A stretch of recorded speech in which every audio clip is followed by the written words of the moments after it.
Olá, está no ar o Agora com Lacombe, hoje no formato perfil, e você vai conhecer a história de João Adib Marques, que é presidente da CIMED, hoje o terceiro maior laboratório farmacêutico do Brasil. João, muitíssimo obrigado pela entrevista, um prazer conversar de novo com você, já o entrevistei outras 2 vezes. Vamos começar pela história da família, porque a sua família é ligada a laboratório farmacêutico. Hoje a família tem, se não me engano, são 3 laboratórios, mas a origem é a mesma, quer dizer, seu avô foi quem botou o pé nisso primeiro. Exatamente. Eu que agradeço a participação aqui no programa, contar um pouco dessa trajetória da nossa família, da nossa empresa, tirar um pouco as dúvidas dos telespectadores, principalmente sobre esse canal farmacêutico. Então vamos lá, o seu avô, ele era o que se chamavam na época de propagandista, seria mais ou menos um representante comercial, mais ou menos Naquela hoje? Época, sim. Era o cara que ia ali com as A pastinha, amostra grátis, ele visitando vendia, médicos. ele fazia propaganda, vendia e cobrava. Meados dos anos 40, tá? Então a indústria farmacêutica no Brasil, Lacombe, ela ainda não é uma indústria centenária. Está chegando lá, ainda Está faltam uns chegando 20 lá, aninhos, chegando né? lá. E por incrível que pareça, se você olhar esse caminho, eu como exemplo, a CIMED já está na 4ª geração se começar do meu avô. Quer dizer, o meu avô, meu pai, eu e meu filho. Teu filho já está, a gente vai falar mais Já à frente, está. Mas envolvido é com a legal porque é uma empresa. história que não tem 100 anos de 4 gerações. Então tem muito aprendizado aí. Então, de propagandista, ele se tornou dono de um laboratório. Como é que foi esse Ele- caminho? Porque ele foi criado na roça, numa fazenda, né? Exatamente. Aí ele começou a trabalhar naquela época para fazer propaganda médica. Pai de 6 filhos, 2 mulheres e 4 homens. E aí minha avó começou a ficar muito doente. Meu pai naquela época era tratorista, um dos filhos mais velhos. Acabaram sendo convidados para vir para São Paulo. Eles acabaram, meu pai acabou vendendo o trator dele, veio para São Paulo para empreender, junto com a família. O meu avô acabou pedindo as contas da empresa que ele trabalhava, houve a oportunidade de eles se tornarem sócios de uma indústria farmacêutica, que naquela época, ela como chamava laboratório. Laboratório Prata. Na verdade, a indústria antigamente era laboratório farmacêutico, agora virou uma indústria farmacêutica, mas o primeiro laboratório foi o Laboratório Prata. E ali a história começa no Laboratório Prata. Nesses meados, Lacombe, olha que engraçado, a família chegou a ter 14 indústrias farmacêuticas. Nossa. Tudo parente, né? Então imagina competir. Mas são concorrentes até hoje, Direto, concorrente direto. mas concorrentes leais. Leais, no campo, Os almoços de família continuam bons. Aqueles almoços super ceia de legais, Natal. super educados, todo mundo ali, entendeu? Mas a gente já vive isso há muito tempo e é muito legal. E como é que você foi parar nesse mundo? Era um caminho meio inevitável, né? Você nem fez faculdade, você foi direto para trabalhar com a sua família. Eu acabei nascendo no negócio, né? Então, eu com 15 anos, o meu pai começou a detectar as oportunidades dentro do nosso negócio, olhou para mim e falou assim, Jodibê, você está enrolando aí para estudar, está começando e tal, eu vou te botar num curso técnico de contabilidade. Com 15 anos. Uma áreazinha complicada. Eu faço 50, então você já imagina essa área praticamente aí há 35 anos atrás. E ali, Lacombe, eu comecei a entender um pouco de conta. Não, e num país como o Brasil, a gente pode até falar mais à frente sobre isso, que tem um sistema contábil, tributário complexo. É simples, né? Oh! É muito simples. E aí, ali naquele momento, eu comecei a pegar um perfil diferente. E como a empresa naquela época era uma empresa muito pequena, e eu estudava Já de era manhã... CIMED nessa época? Não, naquela época, na verdade, tudo começou na Honorterápica. O que aconteceu nesse meio termo? A família foi crescendo, o meu pai optou em sair da sociedade do Laboratório Prata. Os irmãos ficaram, meu pai saiu. E aí ele foi empreender sozinho. E aí ele acabou comprando um laboratório que chamava Laboratório Honorterápica, que era um laboratório ali no Cambuci, zona sul de São Paulo. E ali ele ficou, tinham acabado de casar, ele e minha mãe veio trabalhar com ele também. Quer dizer, uma empresa de origens familiares, elas só foram aumentando a familiarização. Com isso, eu acabei nascendo no negócio, estudava de manhã na FECAP, que era na Rua da Glória, no centro de São Paulo, e ia de ônibus para o Cambuci, aonde ele me botou para trabalhar na expedição. É bom para você ter uma noção geral. Na expedição, onde você vê tudo entrar e tudo sair. E ali eu comecei a olhar tudo. E eu comecei a me identificar com pedido, as oportunidades, valor, quantidade e tal, e ali eu comecei a detectar. Dali que veio essa trajetória para a área comercial. Então, essa sementinha de empreendedor, né, de executivo, de grande executivo de uma indústria farmacêutica, isso veio pela genética e pelo DNA. Exatamente, pelo DNA. E um DNA de uma expedição. E eu tenho um orgulho gigante de poder ter nascido no negócio e eles terem me apoiado nessa minha empreitada.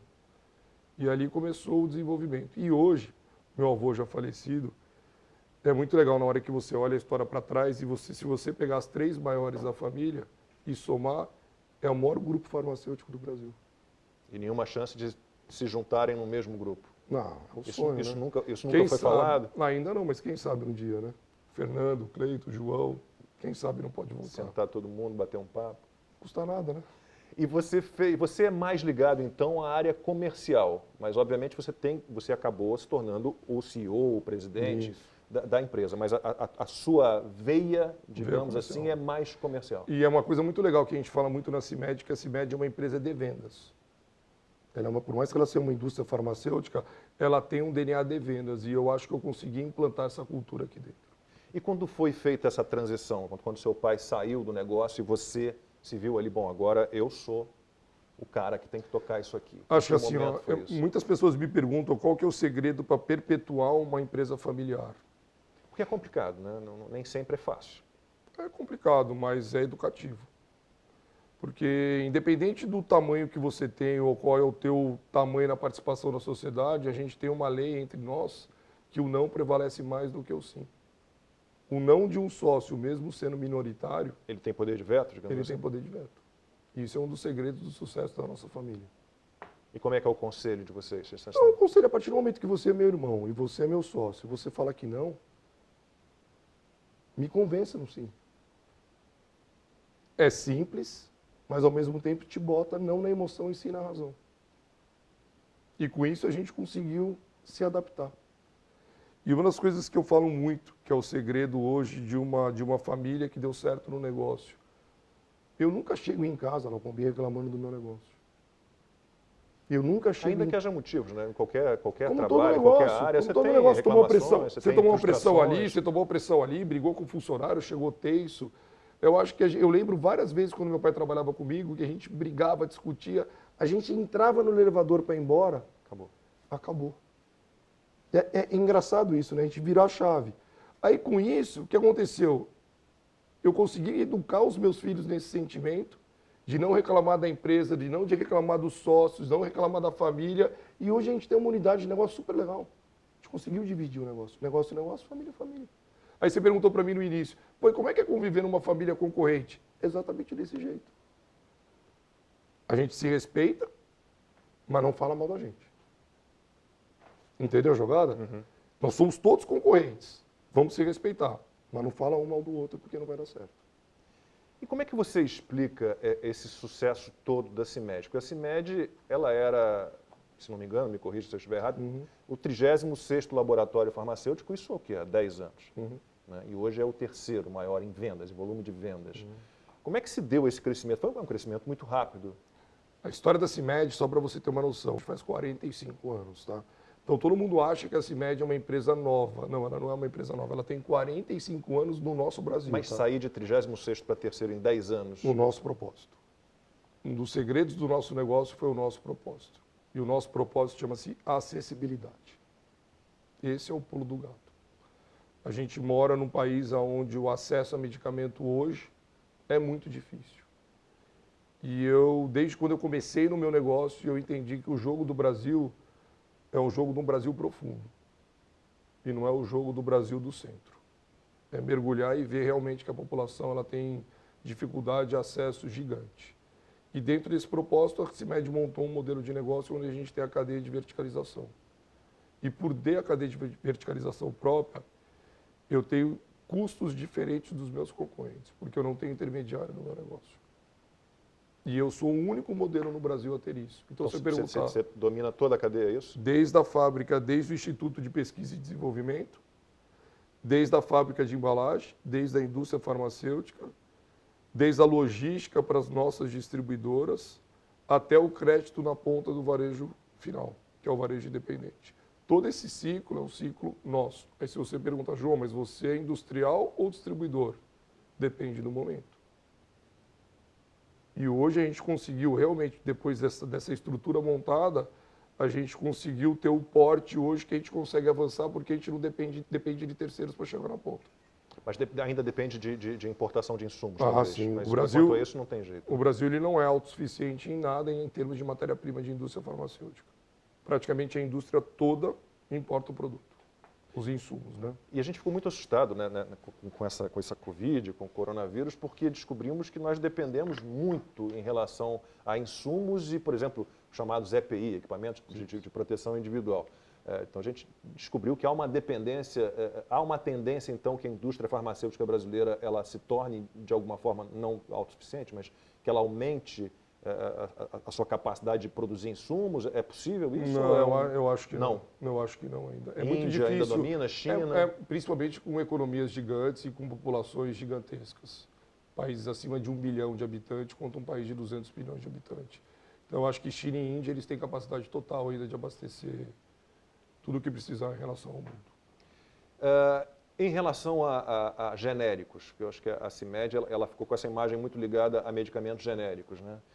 Ainda há um preconceito, porque, infelizmente eu ainda passo por isso, João, de você estar no médico, ele vai receitar o medicamento, eu falei, olha, por favor, não prefira o de marca. Quer dizer, ainda há um lobby, ainda há o propagandista, o representante comercial ali, com aquela malinha, ele oferece mais do que amostras grátis, às vezes. Por que alguns médicos ainda têm essa resistência? São poucos, mas ainda têm resistência. Mas deixa eu primeiro explicar para os nossos telespectadores o que é o medicamento. Claro.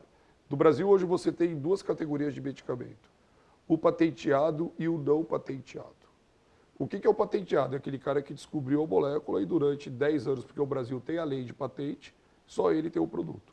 A partir do momento que é quebrada a patente, você tem a opção de você se tornar um medicamento genérico ou um medicamento similar. O que é o similar? Similar é o similar de marca, ok? E o que é o genérico? O genérico é o princípio ativo da molécula. Entendeu? A diferença entre eles? Quer dizer, Nenhuma. Nenhuma. Os dois são obrigados a passar pelos mesmos testes de bioequivalência e biodisponibilidade para você poder ter o registro. Só que o medicamento genérico no Brasil, ele veio a partir de 98. Foi na época do Serra ainda, se não me engano. Foi na época do governo Serra, que foi o que abriu a lei do genérico no Brasil. E ali você começou a optar no registro do produto para você ver ser ou marca ou genérico. Ali se abriu um novo mercado no Brasil. Só para você entender, os produtos não patenteados no mercado de primeiro mundo, igual aos Estados Unidos, representam 90% do medicamento vendido, o genérico. O Brasil, mesmo o genérico crescendo nos últimos 2 anos, 2, 3 dígitos de algumas moléculas, ele representa 35% ainda. Então tem um longo espaço para a indústria participar do medicamento genérico. E aí é onde a gente está o nosso propósito. Mas isso é uma questão do consumidor? Ele prefere não comprar o genérico ainda? 35%? Eu achei que tivesse uma participação muito maior. Não, porque o poder do receituário no Brasil hoje é muito importante ainda. Nós, CIMED, optamos a trabalhar com OTC, que são os produtos sem a tarja, e genérico. Nós optamos a trabalhar com produtos genéricos, porque, por lei, todo produto genérico ele é intercambiável no balcão. Isso é a lei do genérico. Então, se você for no médico, o médico te deu um produto similar, ok? Você chegou com a receita no balcão, o balconista ele pode te oferecer um genérico. Ele é intercambiável. Eles oferecem, aliás. Tanto é que todos os órgãos públicos hoje, eles licitam o medicamento genérico. É obrigado, eu não sei se eu não tenho, mas eu acho que é isso. Eu acho que o posto de saúde ele não pode receitar outro medicamento sem ser o genérico. Em relação à tributação, né? A gente viu durante a Covid, o governo federal zerou algumas tarifas de importação de alguns medicamentos, mas a nossa taxa tributária em cima de medicamentos, ela é ainda muito alta. Aí, desculpe a minha ignorância, mas haveria ou há um movimento para que seja zerado de alguma forma? Medicamento no Brasil ou que hoje seja muito reduzido? Medicamento no Brasil hoje é o segundo setor mais taxado a nível de carga tributária. Qual é a lógica disso? Difícil de te responder. São coisas que já vêm desde quando foi montada a Câmara Setorial de Medicamento. Só para você ter uma noção, você sabia que medicamento no Brasil hoje, ele é regulamentado? Eu não posso aumentar o meu preço. Ainda tem tabela, é verdade. Você tem um preço fábrica e um PMC, que é o preço máximo do consumidor. E o nosso reajuste é o reajuste uma vez por ano, que normalmente é no dia 1º de abril. Que é um fator Y que eles usam da economia para a gente poder ter o reajuste. Então, o Estado ainda representa um peso muito grande para uma indústria farmacêutica. É um setor regulamentado. É um sócio que vocês têm? Exatamente. É um setor regulamentado. É um setor que, para a gente poder mostrar que a gente precisa aumentar, você tem que abrir os seus custos e levar para o governo para ele poder te auditar. E quem te audita chama CMED, que é a Câmara Setorial de Medicamentos. E como é que é nos Estados Unidos, em países desenvolvidos? Liberado. O sistema de saúde em outros países são completamente diferentes. Né? O Brasil, normalmente, os países de primeiro mundo... Eles não têm um SUS. O plano de saúde ele te dá o medicamento. No Brasil ainda não. Então, mas existe um movimento dos donos dos laboratórios? Não há nada, não há nenhum diálogo com o governo? Não. Nosso setor ainda ele não entrou ainda nessa nova tendência. João, você meio que é um garoto propaganda também da CIMED, né? Você é um cara muito ligado ao esporte, você é ativo em redes sociais, você dá muita entrevista, você está sempre aparecendo. Isso é algo seu, pessoal? Foi uma estratégia pensada? É da sua natureza, né? Falar mais, aparecer mais? Você se incomoda com essa imagem de garoto propaganda da CIMED? Então, ou muito pelo contrário? Um bom vendedor tem que falar, né, Lacombe? Se o vendedor não fala, ele não vende, né? Então, como eu fui criado em vendas, eu acho que simplesmente eu fui poder mostrar de uma maneira diferente essa cultura da indústria farmacêutica, que é uma cultura assim, bem antiga, né? A CIMED se destaca desse movimento nos últimos 10 anos. Que eu falo que o nosso setor é um setor meio cinza, né? Ninguém gosta de comprar remédio, né?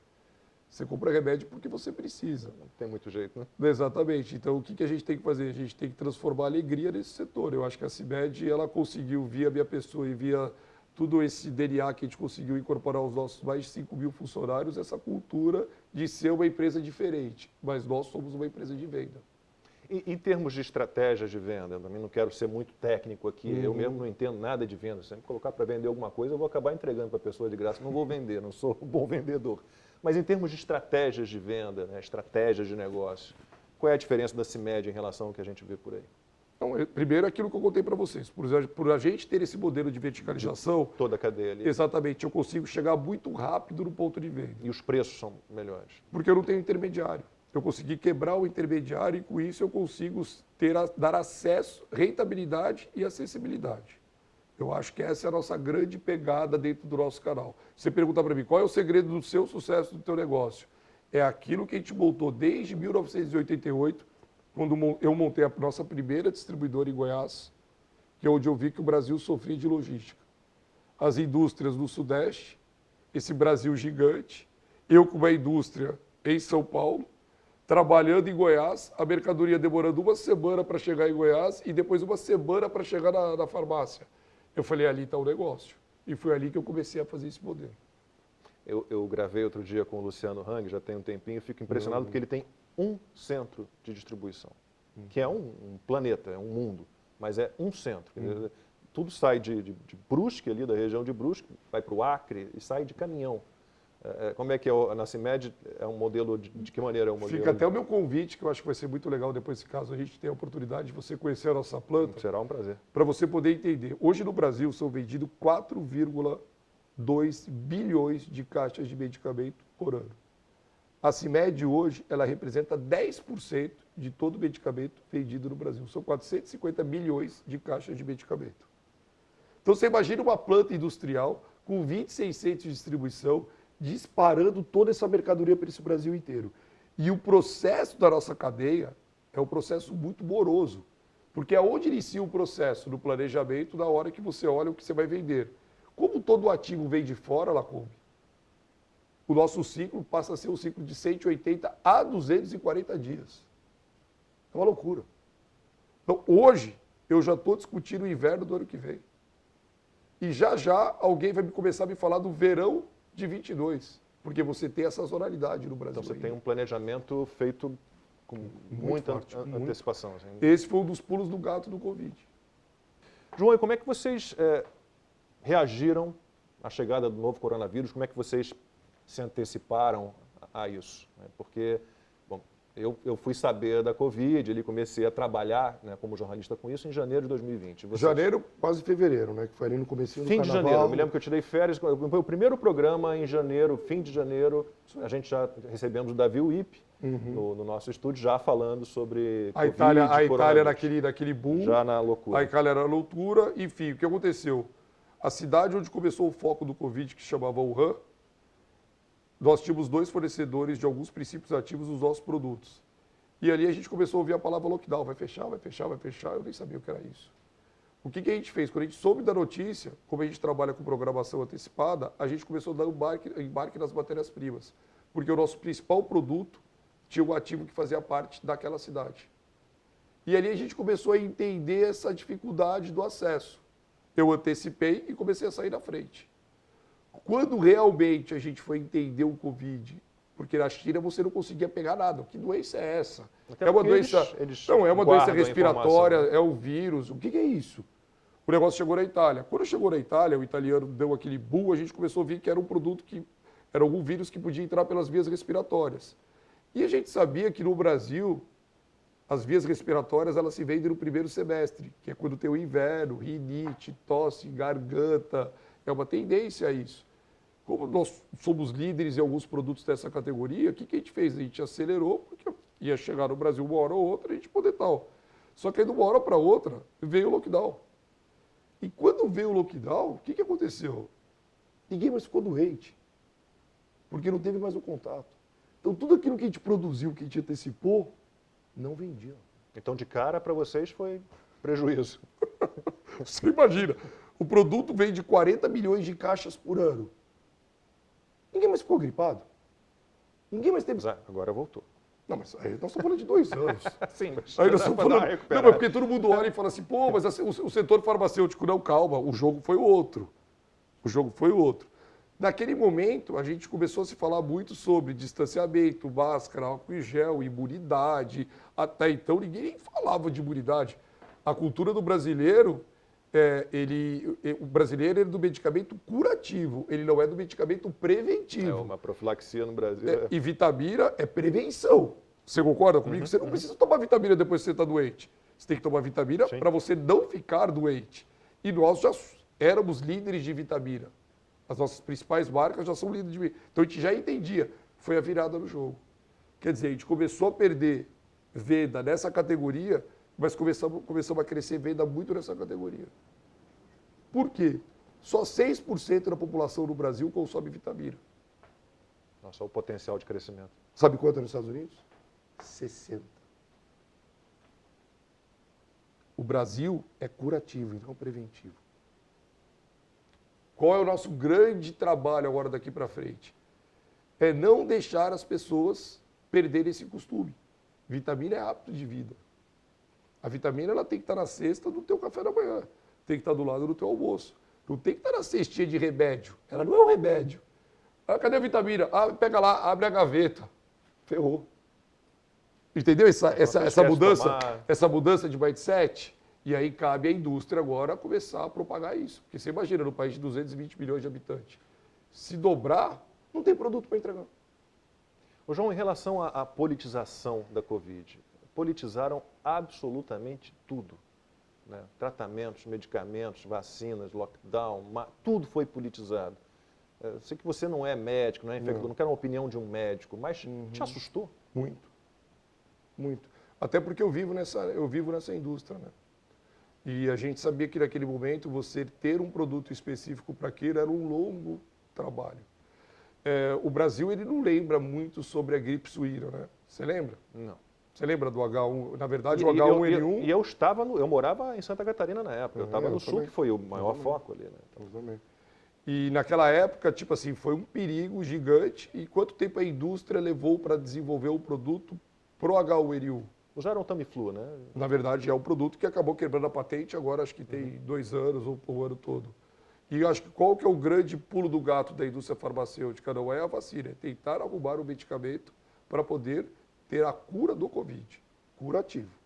A vacina ela vai fazer parte do jogo, como a vacina da gripe, como várias vacinas.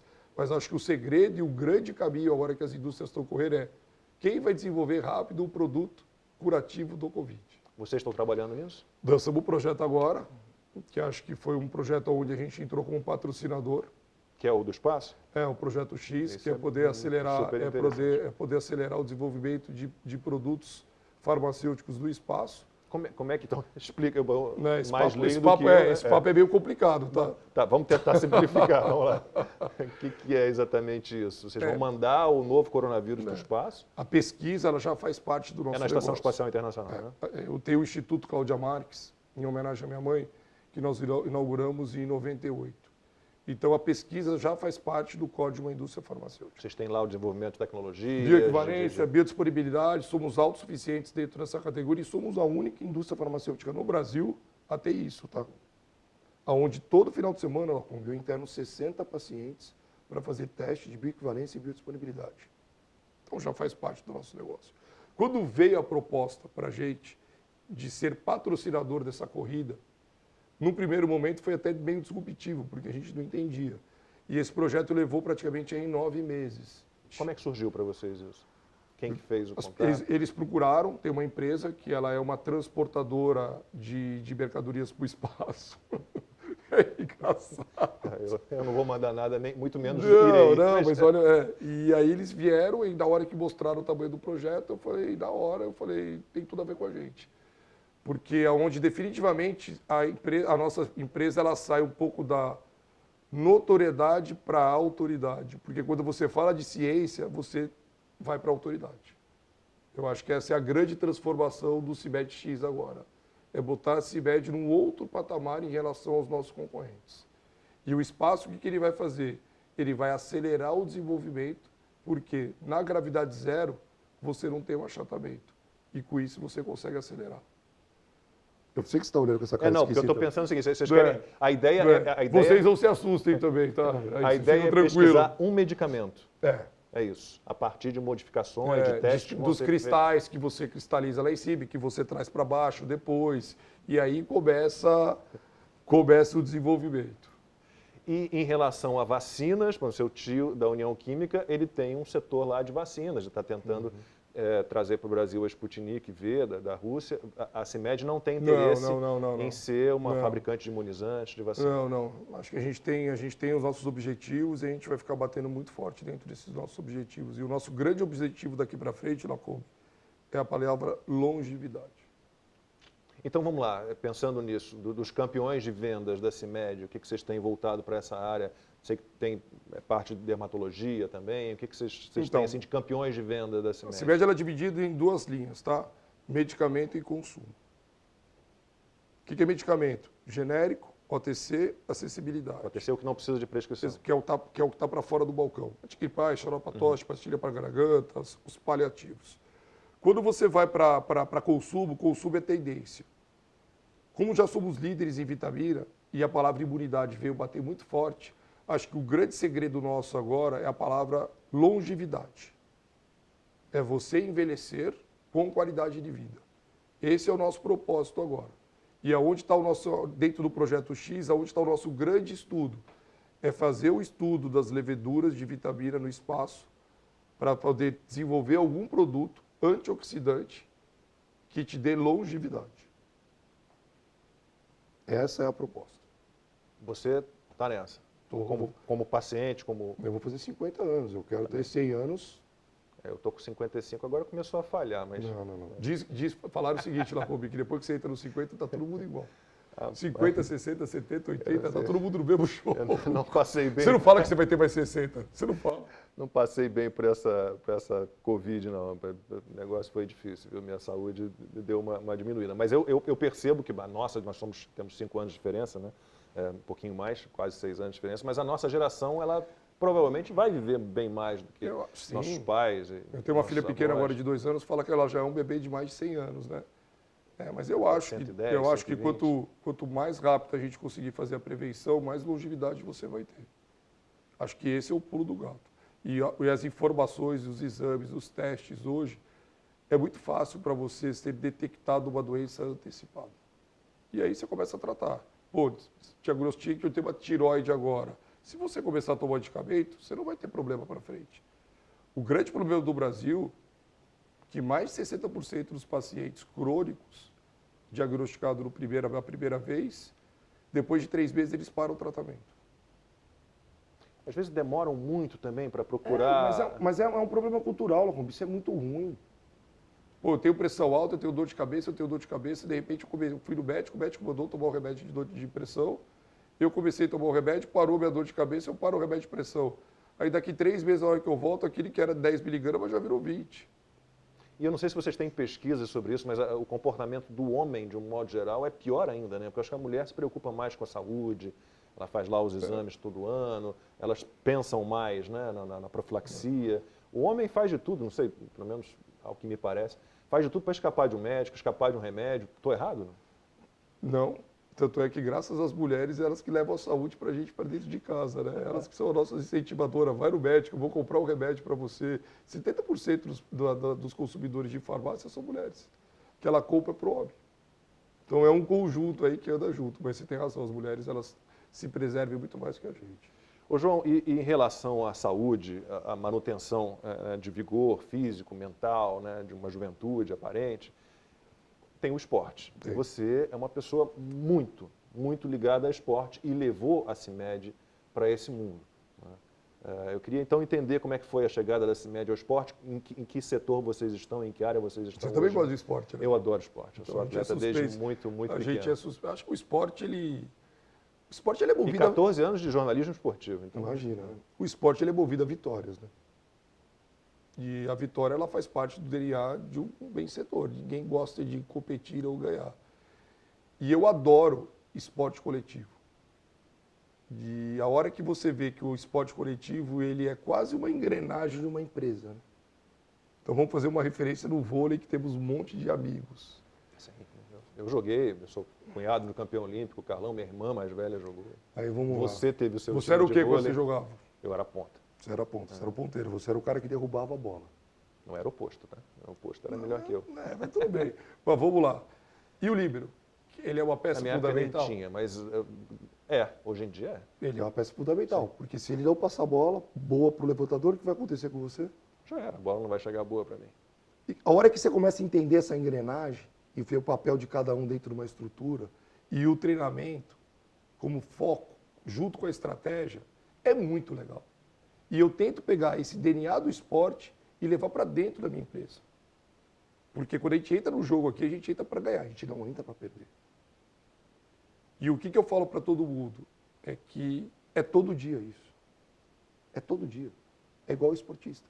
Quando você treinava, você não treinava todo dia? Sim. E por que você parou de treinar? Eu parei por causa dessa porcaria desse lockdown, né? Mas tudo bem, mas você podia treinar dentro da tua casa, você podia... Mas começa a ficar um Pra negócio... alta intensidade Por é isso mais que- difícil. E o esporte, para o cara ter um alto rendimento, ele tem que treinar. Então, quando eu faço esse negócio do alto rendimento no esporte, o alto rendimento na empresa, eu acho muito legal essa ligação. E todo time que é bem treinado, que tem profissionais focados, eles chegam à vitória. Em qualquer categoria. Pode perceber isso. E por isso que eu sou apaixonado no esporte. Tento apoiar ao máximo, tá? Tento apoiar ao máximo, desde um projeto pequeno. E uma outra coisa, né? O esporte ele vive de vitórias e derrotas, isso é consequência. Sim, você precisa aprender com as derrotas, né? Pra ter E qual é o vitórias mais grande à frente. problema? E qual é o grande problema de um patrocinador? O patrocinador do esportivo, ele só é lembrado na hora que ele tem uma fase com esse time. Os grandes cases de marca são aquelas marcas que elas ficaram tanto na perda como na vitória.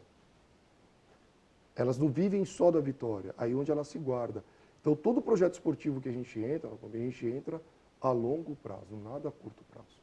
O vôlei, vocês ficaram muito tempo ali com o time de vocês, baseado em Florianópolis, né? Foram o quê? 4 títulos nacionais? Foram... Na verdade, a gente quebrou a hemogenia do Minas, né? Que naquela época era potência. Ganhava tudo, né? né? Ganhava tudo. Eles eram, acho que, tricampeão, nós fomos tetra. Aí o Renan um dia virou para mim.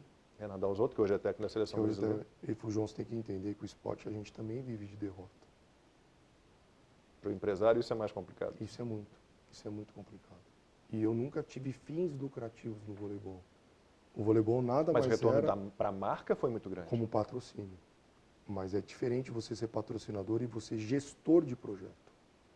Nós éramos gestores de projeto. A gente entendia dos bastidores. Patrocinador é aquele que bota o dinheiro e faz banco. A CIMED não. Ela teve 2 projetos, o projeto do vôlei e teve o projeto da Stock Car.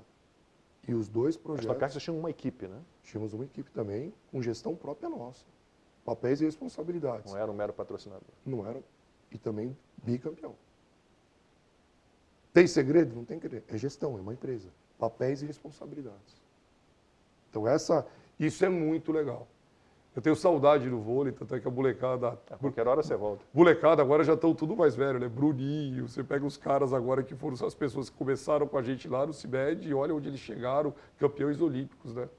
É um orgulho gigante. Você pega a Stock Car, os nossos pilotos, o Fraga sendo piloto de DTM, agora alemão, contratado pela Mercedes, tudo produto criado pela CIMED. É um orgulho gigante você fazer parte dessa história desses esportistas. E hoje, no esporte, em que modalidade a CIMED está? Ela está no futebol hoje? Só seleção. Seleção brasileira de futebol. Há 3 anos a gente optou trabalhar só com a plataforma da seleção brasileira. E é uma plataforma que você cobriu o esporte. E eu vivei do seleção brasileira agora de um outro lado, não só como torcedor, mas também como patrocinador. Não faço gestão da seleção. Nós somos patrocinadores de todas as seleções, tá? Não é só masculina. Base, feminina, tudo. E eu vi que eu tento transformar que o Brasil ele tem que ter orgulho da seleção brasileira. O brasileiro ele tem um pouco de problema em relação a isso. Porque é a seleção mais vitoriosa de todos os tempos. Tem que respeitar. A única com 5 títulos, não tem jeito. É a única com 5 títulos, é a única que quando vai para fora jogar, ela tem uma torcida... A única que foi a todas as Copas. É a única que foi a todas as Copas. Quando ela vai lá para fora, ela tem uma torcida do mundo inteiro. E a gente, sabe, está na hora que o esporte ele precisa desse apoio popular, né? Vou buscar o Hexa, sabe? A energia vem de dentro, né? Não vem de fora. E de dentro é a população brasileira. A gente tem que adotar a seleção brasileira para a gente trazer o Hexa. Tem que parar de, sabe, se. Cara, vamos jogar. Vamos jogar. Então eu acho que se a gente conseguir escrever o nosso capítulo aí, onde a CIMED passou até hoje, ela foi campeã, tá? Da seleção a gente já foi campeão. Já foi campeão olímpico, já ganhamos tal, mas a gente quer a Copa do Mundo. E o grande projeto para o ano de 2022 é o Brasil ser hexa no Catar. Oh, tomara. Mas vamos acreditar. Bom, eu sempre acredito. Ô, João, e você, atleta? Você foi piloto? Que esporte você ainda pratica? Você está super em forma? Automobilismo eu parei em 2017. Parou porque cansou, porque é muito arriscado? Não dava mais tempo, eram finais de semana. Velocidade sempre te atraiu? Velocidade sempre me atraiu e a partir do momento que a gente não consegue mais se dedicar àquilo, você começa a ter risco também. Aí eu preferi desacelerar. E aí agora esporte, para mim, a gente fala que vai ficando mais velho, a gente não, vamos jogar bola, não pode jogar bola que quebra o joelho. Vamos esquiar, não, cuidado que o topo vai enfiar. Então hoje o que você faz? Eu corro, faço musculação, tenho que ter uma vida mais regrada. Bom, daqui a pouquinho a gente tem mais conversa aqui com o João Adib Marques, falar um pouquinho sobre as dificuldades de empreender, né, num país como o Brasil, principalmente numa área como a que ele está, né, na indústria farmacêutica, com tantas licenças, alvarás, regulações, portarias, imagino que não deve ser fácil. João, dei a deixa lá antes do intervalo, vamos falar um pouquinho dessa sua área, da dificuldade. Bom, empreender no Brasil é muito difícil. Não é um país que ainda tem muitas regulações, portarias, alvarás, licenças. É aquela história do Ricardo Salles, vamos passar a boiada, quando ele falou aquilo naquela reunião de 22 de abril de 2020, ele se referia a isso. Nós temos muita burocracia nesse país. Na sua área, imagino, ainda mais. A Anvisa faz um belo trabalho, mas ela está ali sempre no pé de vocês. Como é que você lida com isso? De vez em quando dá uma desanimada. Outro exemplo do Hang. Luciano Hang disse que ficou 22 anos esperando, né, alvarás para montar uma loja em Porto Alegre. 22 anos. E não conseguiu. Vamos lá. O Brasil ele é muito complexo. Ele é muito complexo. E eu acho que o Brasil, os empresários que eles têm sucesso no Brasil, eles entenderem um pouco desse Brasil de 10 Brasis. O Rio Grande do Sul é completamente diferente do Amazonas, que é completamente diferente do Nordeste. Você vai pegando essa particularidade e você olha que quem entende isso se destaca, quem não entende não se destaca. Como você falou, as leis são diferentes, principalmente no sistema tributário. Ele é muito complexo. Então, você saber pilotar toda essa cadeia tem que ter uma expertise que as multinacionais elas têm grande dificuldade porque elas vêm com tendências globalizadas. E o Brasil tem muita oportunidade. Então esse eu acho que é o primeiro desafio. Quando você fala do nosso setor da regulamentação, ele tem dois viés. Ele tem o viés que, se ele é muito regulamentado, ele trava as entradas. Tem um setor de barreira muito grande para a entrada de novos players. Ao mesmo tempo, ele desafia quem está. Por quê? Porque é muito complexo. Quando você fala de Anvisa no Brasil, a Anvisa ela só pede para o rigor no mundo inteiro para o Japão. Então, assim, ao mesmo tempo, para mim, Lacombe, é um orgulho, por exemplo, eu estar disputando hoje o mercado, onde todos os meus concorrentes eles são competentes. Porque ele tem um órgão técnico que audita muito forte. Então, hoje, medicamento no Brasil não deve nada para nenhum país do mundo. Por que nós, como brasileiros, não temos que levantar essa propriedade? Por isso que eu não entro nesse cunho, você está entendendo? Porque dentro do meu negócio eu tenho que ser bom. Mas eu digo assim, eu tenho um amigo que tentou montar, foi grande executivo a vida inteira, fez 50 anos, falei, vou me aposentar, apaixonado por cachorros. Ele falou, vou montar uma indústria de biscoitos para cachorro. E comprou um terreno e começou a reunir a documentação para tocar o negócio dele. E descobriu que tudo era regulamentado. Então, o piso da fábrica, o tipo de piso. Então, imagino que numa planta farmacêutica isso é necessário. Isso é muito necessário. Não daria para reduzir um pouco tudo isso? É impossível. Não existe essa conversa, é impossível. Ao mesmo tempo, aquilo que eu falei para você é muito legal. Porque te estimula você estar sempre investido no teu negócio para você trabalhar na alta performance. Eu vou fazer um convite para você, Lacombe, junto com a tua produção, para você poder entender um pouco dos bastidores de uma indústria farmacêutica. Até esse projeto que a gente está inaugurando agora, para vocês entenderem um pouco a complexidade que é fabricar medicamento no Brasil. Eu imagino que não seja nada fácil. Não, mas é muito legal, o consumidor precisa entender. E ele precisa estar confiante no que ele está comprando. Até para ele entender o que é o genérico. Então é um trabalho que a gente pode fazer até para levar essa informação para a população. Para derrubar essa historinha de médico que ainda fala, olha, eu estou passando aqui, compre o de marca. Vamos mostrar quais são os rigores que a nossa indústria hoje tem. E que nível que a indústria farmacêutica brasileira está hoje perante ao mundo. Entendeu? A gente não deve nada para ninguém.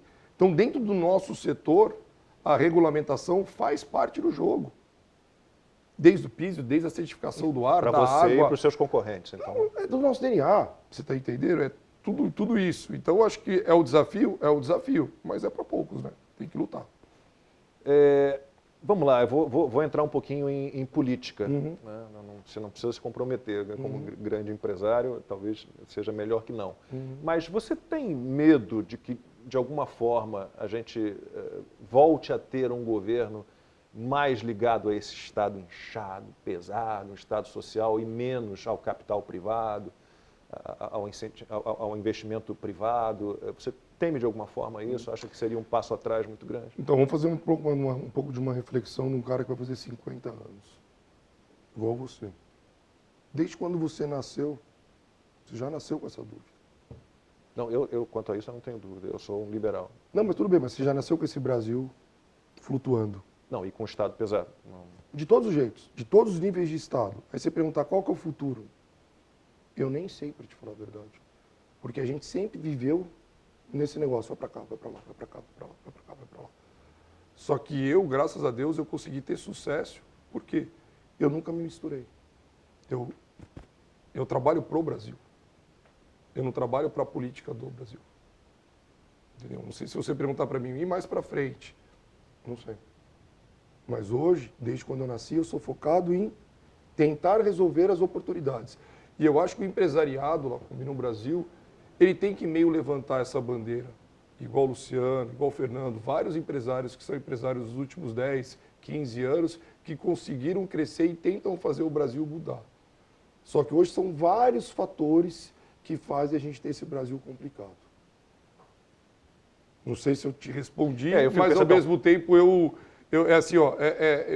falo muito do meu setor, entendeu? Eu vivo o meu setor. Então, por que eu não entro nesse assunto? Porque eu não trabalho nesse assunto.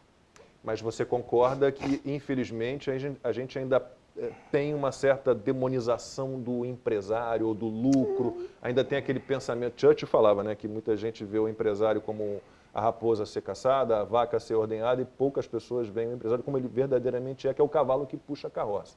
Você acha que isso já mudou no Brasil? As pessoas já olham para o empresário, um cara bem sucedido, e falam, bom, venceu porque ele é bom, porque ele tem sucesso, e o Brasil depende muito de uma pessoa assim. A gente sofre hoje, acho que o grande problema do empresário no Brasil hoje é essa instabilidade financeira. Nós somos empresários que fomos criados na inflação. A gente conseguiu viver muito pouco juros de 2% ao ano. É engraçado isso, né?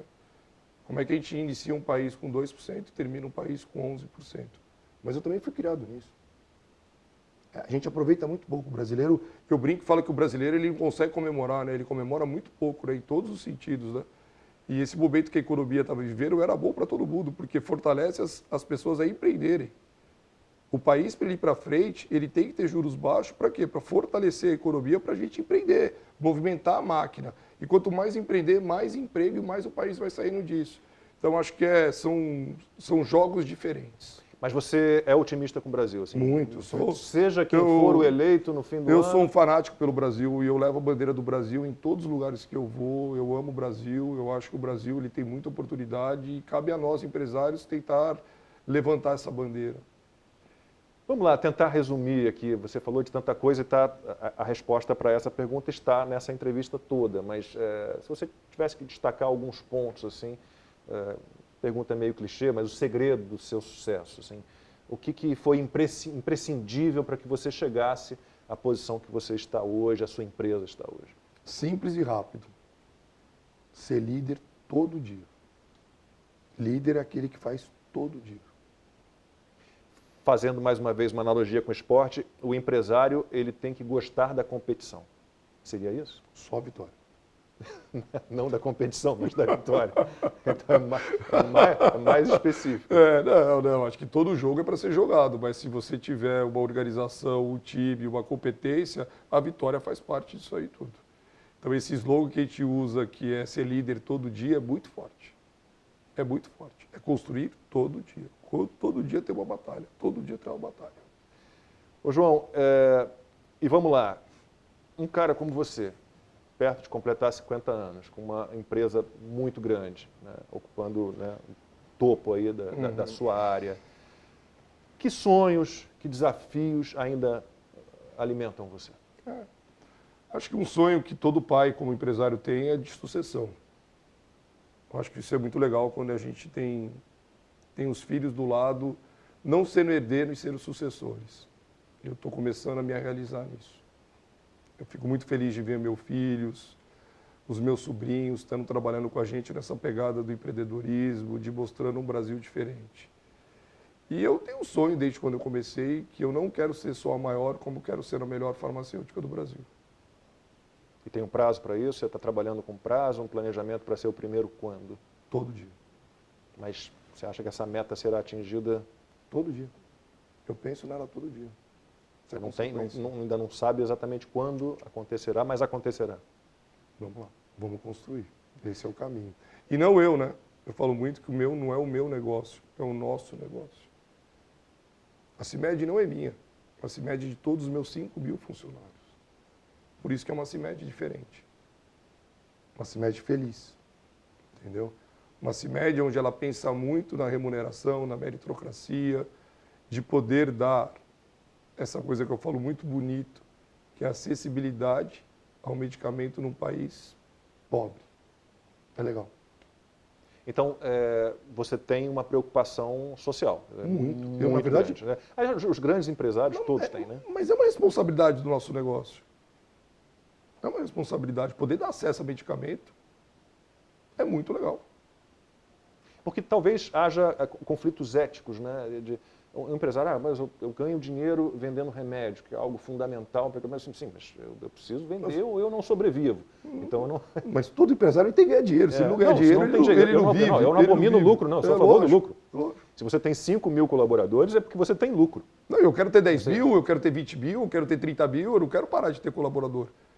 Eu quero ser o modelo, aquilo que eu falei para você desde o negócio. A minha indústria é uma indústria onde ela compete com multinacionais. Por que eu não posso ser uma nacional, multinacional no futuro? Você pensa nisso, se levar a Óbvio. CIMED para outros Ó, países? primeiro objetivo é o Brasil.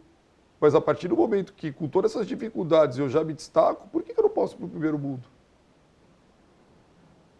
João, para a gente encerrar, se você não se importar de olhar para a câmera, eu acho que você inspira muita gente, tenho certeza disso. Né? Jovens, pessoas que têm um sonho de se tornarem empreendedoras, de terem o seu próprio negócio. Como ter resiliência, como ter esse elan vital, essa força que você tem. Existe alguma dica que você possa dar? Nossa, boa, hein? Uma dica boa essa, simples e prática. Que o sucesso não tem preguiça. Sucesso não tem preguiça. Simples e prático. Tem? Não, não tem. É todo dia. É todo dia. João, obrigado, cara. Obrigado, Tudo de bom. obrigado a você. Sucesso. Valeu.